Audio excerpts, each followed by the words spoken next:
Win against Protoss. That means he definitely should take this one, right? 100%. Yeah, he's already got the 100% win ratio, so yeah. 2-9 against in general, and 2-2 this season. Yeah, he's had a bit of playtime this season actually. That's the thing about DeParture. He's finally getting that experience. I feel like he's slowly overcoming that mental block, and as he becomes better and better here, he's going to start taking wins. I mean, even for 2015, he's 50%. That's not bad against all the amazing players you have to play against. Yeah. Meanwhile, Zoun, to be honest, kind of looks like a scared puppy.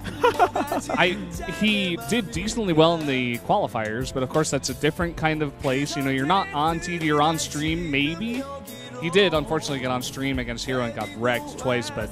That's right, yeah. But that is Hero as well, so, I mean, what can you do? Of course. But, man, these players are young. Look at this guy. We got a lot of young players in Prime and MVP, which is definitely why we see a bit more of a mental sort of problem in the booth. Maybe it'll be the age of MVP and Prime in like 5 years. Who knows? We'll see when these guys get experience. Here's DeParture versus Zoun. Let's go into game number 2.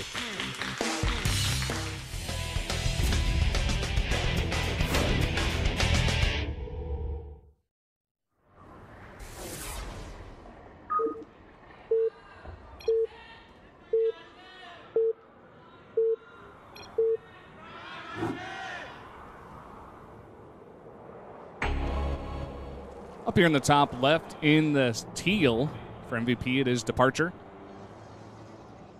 Down here in the bottom right for Prime, it is Zoun. I thought we agreed to call him a Zoun, Moonblade.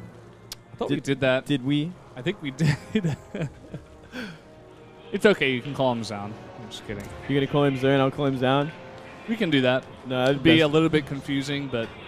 All right, we'll call him Zoun for you. Zoun? Zoun it is. All right. Just because, as long as everyone on stream knows, as long as everyone on stream knows we're calling it Zoun because Valdez wants it to be called Zoun. There's some like really big fan of Zoun, the pronunciation Zoun, that's really angry in the Twitch chat right now. I can see it. Yep, it's gonna happen. Early drone scout here from DeParture. Yeah, playing it safe. Some aggressive hatcherying, perhaps. Perhaps. Not a bad idea. That would actually be a great thing to do against Zoun. It's like, hey, I know you're nervous. I'm starting to feel a little bit more comfortable in the booth. I'm just going to proxy hatch you. Let's see if you can deal with my cheese. Well, look exactly where this pylon is. It's going to be a gateway at the top of the ramp before anything else. Boom. But this probe's going to come down, maybe see the drone, maybe not. They're going to pass silently in the night. Now, how will DeParture react to this? Is he going to simply hatch before pool? Looks like it will be that. All right, so... Scout's what he needs to scout. Double hatch before pull. Easy peasy. Lemon squeezy. Sneaky beaky. That's basically... Do it, DeParture. Basically exactly what he's doing, man. In that order. Yep. Okay. Let's see if it actually is going to be a second hatch before we go to that pool. It's kind of the next question we have here. He is denying as much as he can. He did drone a bunch after the back of that. Now he's going for gas, so looks like it's going to be full. Interesting. 17 gas, 16 pool. All right, so he's going to get Zergling speed very quickly. Be able to apply pressure on the map, take map control, look for pylons and proxies and whatnot. Not a bad idea either against someone who's gone Gateway Nexus. It's, you know, Gateway Nexus can apply a fair amount of pressure if we see Zealots come out early. You know, maybe he wants to chrono boost out a couple of Zealots. I know that used to be MC style more than anything else. Yeah. Just to chrono out 2 Zealots and maybe a Stalker. And just start right-clicking down that third hatchery and really applying the pressure early on. You know who did that as well was Parting recently against Hydra in the finals. He was just brutal with that, man. Yeah, he's ruthless, man. One of the most aggressive Protosses. And that's exactly it. You got to be careful against that kind of style. What he did was he went behind the minerals into the little gap, and he would just hold position. And whenever they... just like ignore the Zealot, he would poke out and like kill a drone and go back. It's so annoying. It was so annoying. And there's not much you can do about it until you got like a Queen and Lings out, because you got like a surface area for one hit from a drone on both sides. It's just not going to happen. But we don't see that here from Zoun. Indeedly not. Indeedly. Nexus coming down. Okay, so just droning from DeParture. Not going to be applying any pressure from Lings 4 now. Link speed a third done. The interesting thing about today, actually, the second match, MVP versus Prime, is that we get to see so many new players and like so many different styles. We get to learn a lot more about these players that we just don't get to see very often, and which is like, I want to learn more about Zoun. Or Zoun. Now I'm doing it. I want to know how he plays his PvZ, but we just don't get to see him often enough. Well, maybe he's got like a 6 PvZ. Who knows? We always see these guys up against like the best as well. It's like going to be like DeParture against Innovation or something. It's like, well, this couldn't be more of a bigger mismatch, essentially. This is like pretty ruthless. These two players are very, very separate in terms of where they are at their game. But now we get these two players that are, a lot closer together. So we get to see kind of how these players are a bit more fleshed out in their builds, what their ideas are behind their builds, and see how they play with maybe a little bit less pressure than going up against a celebrity like Hero or Innovation.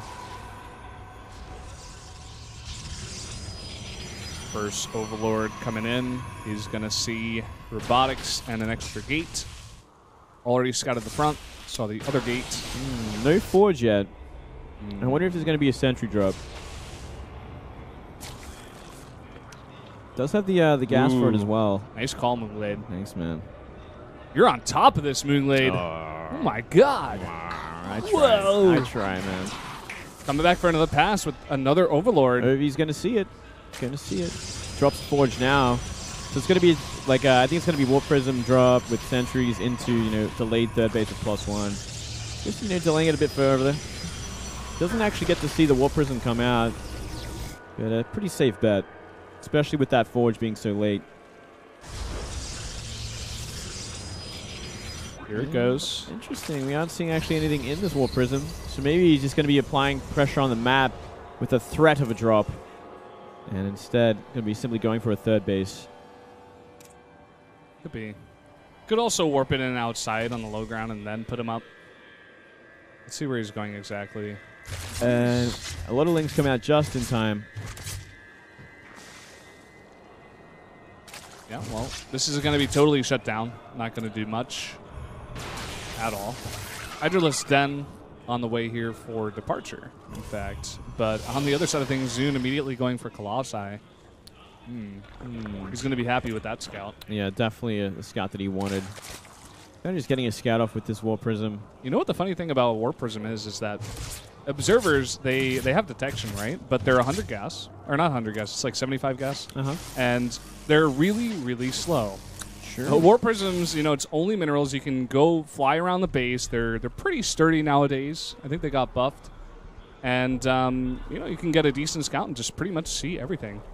That is true. Yeah, they did. And they always just this threat, this very scary real threat that, they can fly in at any point, warp in 4 Zealots or even more and kill a hatchery. They can kill a hatchery, they can kill a ton of drones. If you're out in the map and they drop a sentry at your ramp, you've lost your main base. Yeah. Simple as that. You don't even need to commit units. It's just like that threat of the Warp Prism, like you're saying. Yeah. They are forced to keep a lot of their units back just to deal with a possible drop. It's a really good point, Moonglade. Warp Prism coming back. It's a very crippling sort of scary thing. Like, this could come in at any point and just wreck me. But we are seeing DeParture simply go across the map, and he's like, you know what? I'm going to do the damage now. I'm going to go for the kill. Thing is, though, Zoun knows exactly what's going on. Yeah. The recent trend in PvZ is that force fields are really, really good. And people are just, watching people like Parting, like Hero, and they're just saying, okay, I can do this too. Make a bunch of sentries. Hold this ramp for hours, for days, man. Yeah, it's kind of funny how it just went back into popularity. I think mostly thanks to Parting. It's just like, you know what? Like, mass entry, Blink Stalker, not a problem. Yeah. I like this from DeParture. He's taking a different angle. Yeah. Well, I mean, he's going to know exactly, Zoun's going to know exactly what's going on. He's going to run to a Colossus. That is like mostly Lings. It could also give away that DeParture is going to be planning for a tech switch because that is a heavy commitment into Lings and not much into Hydra. So it's like, well, you've really opened yourself to another tech switch if you want it. And we do have 800 gas banked up, but not much supply free for him to go for that heavy muta switch. Ooh. Did he actually get the scout on the Spire? Because he's immediately dropping down double Stargate. I think maybe he's just assuming it. Let me have a quick look. Yep, he scored. He scored. So 10 meters on the way. Stargate's not going to be out in time for it, but we can see kind of DeParture go into Corruptors from here. He will have a nice kind of lead in terms of air army for at least a little while. For sure. DeParture being very aggressive with its expansions right now. He knows he's got Zoun back at his base, just force fielding off, being very defensive, trying to build up an army, trying to just react kind of to what DeParture's doing. He says, oh, you've got a Spire, let me make 2 Stargates, but that takes a while to get up, so DeParture's like, oh, I can keep this guy in his base forever, and while he's in his base, let me just take 2 extra bases, and it's going to be 5 base to 3, and I don't see Zoun taking another base for a long time here. Ace Snipes coming in. You got 5 drones. Here's that drop you're talking about. A lot of Zealots here. Yeah, even on hold position. I mean, it's +1 Zealots as well, so Ling's not going to do the trick in that kind of choke point. It's going to create a lot of damage. And yeah, 7 drones plus that many Lings, forcing everything back with this giant stream of Lings just run across the map.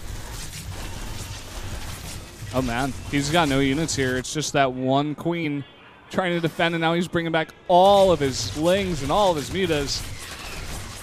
Not a position you want to be in for DeParture, losing a lot of mining time and 10 drones. Oh, ouch. Man. Yeah, this is ridiculous damage. His muta's got to really shut it down. And we're going to have to see him go into Corruptors. There we go. First Corruptor out already. Oh, on the way, sorry. That's a pretty healthy number of Phoenix on the map. Cannot be caught out in a bad position, or we could lose a giant chunk of these mutas. Maybe relying on these Hydras to kind of help buffer for them. +1 air for Zoun. Yeah.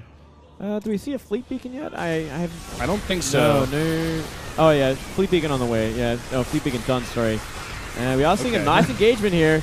Not getting rid of that Colossus though, and all being Lings, unupgraded Lings against +1 Zealots. They all died. Yep. All died. Every single one of them. All right, this is looking a lot better for DeParture now. Yeah. Still, it's going to get pretty messy once the Anion Pulse Crystals is upgraded and those Phoenix have a lot bigger range. It's still going to be a bit difficult. Yeah. The thing about this is that DeParture's got total control of the map. He's got total control of the economy game, but the army comp out of his own is just really scary. He's building up a gigantic ball of just like Phoenix Colossi with a bunch of decently upgraded ground units, gateway units coming out. Just one forge. It's pretty interesting. Yeah, as long as he doesn't commit too hard to a fight and gets a pretty healthy corruptor ball, you can kind of just zone out the Phoenix and do like some serious damage to any base. I think we'll eventually see that. He's just going to pick his fights pretty smart. And any Pulse Crystals has finished, so the Phoenix are kind of scary at this point. And man, that is a lot of Phoenix. We're talking 13 right now. This Corruptor's got to get the good shots in. And now Corruptor's doing a huge job of zoning right now. Yeah, exactly. This is the trick. You got to get rid of all the probes in this base. You could even get the Nexus if there was no ground units. It's pretty huge. Looks like Zoun has kind of had enough. He's moving out on the map, but at the same time, a huge counterattack coming in towards the natural, or possibly towards the third base. Bunch of Lings. And only one cannon. Muta's not being microed, actually. A lot of going down to these Phoenix. And maybe just a little too many. Now that there's a warp in of Stalkers, Muta's going to have to turn around. Yeah, and he's got no defense back at the 5th base in the middle. Oh, man. These things are actually getting pretty messy. Zoun looking damn good, already taking out the 5th base. Posturing for another one. There's not really enough air to really threaten this army either. Yeah, he's making 8 more mutas, a bunch of Lings, and 11 spine crawlers. He may just go for a base trade. I think it's possible. I don't think. I don't know if he'll win it though. That's the problem. Well, too many mutas have gone down at this point. There's just not enough mutas. We have 19 mutas, but a lot of them are split up. And if they run into the Phoenix, he's going to lose them all. And what is his plan from here? Looks like he's turning around. He's like realized maybe he just simply cannot deal with that. Phoenix, find the mutas. Oh, look at that position. Oh my god. That is the worst thing that could ever happen at this point. That's disgusting. Oh, almost got to another one. It doesn't matter. There's too many Phoenix. Yep. I mean, that's 14 Phoenix, plus that heavy ground army, a lot of sentries. Guardian Shield going to help out. Let's see if these Corruptors can do something. It's going to be a hard fight. Meta's going to have to deal with the ground first. And he's got to make sure the Corruptors are covering them as well. Oh, big Stalker Warp, and that's exactly what he needed right now to deal with these Mutas. He's just circling around with his Phoenixes, doing a very nice job there. I think he's got this. All these Mutas are going to go down. It's going to remain only Corruptors, and Zoun, he gets the win for Prime. Whoa, man. That's his first win. Looking very happy with that. Great work. You know, he played that very solidly. Very straight-up game. First win of Pro League. Scared Puppy becomes Happy Puppy. Taking that win. Gotta feel good watching a guy like that win. Being very happy. Look at that passion right there, man. He's so happy. Passion is real. And now it's going to come down to Younghwa versus Keen on Overgrowth as our third map. Which team will take the lead? Should be Younghwa if statistics and general success means anything. All of that's kind of been thrown out the window today, though. That's true. That is true. Yeah, anything a lot can of happen. upsets. DeParture talking with his Zerg buddies. Seems kind of frustrated. It's a hard loss to take. Yeah. I feel like he was ahead, but Zoun kind of crafted this almost perfect composition of how to deal with what DeParture was throwing at him. And then all the engagements that he took were very well done. He just controlled all of them, and DeParture made some mistakes. He got behind, and Zoun actually was able to close it out. Yeah, looking at that match, I definitely think DeParture had a lead, but he really had to go for like a smarter counterattack, smarter sort of base trade. He's got his spine calls too late. Maybe they should have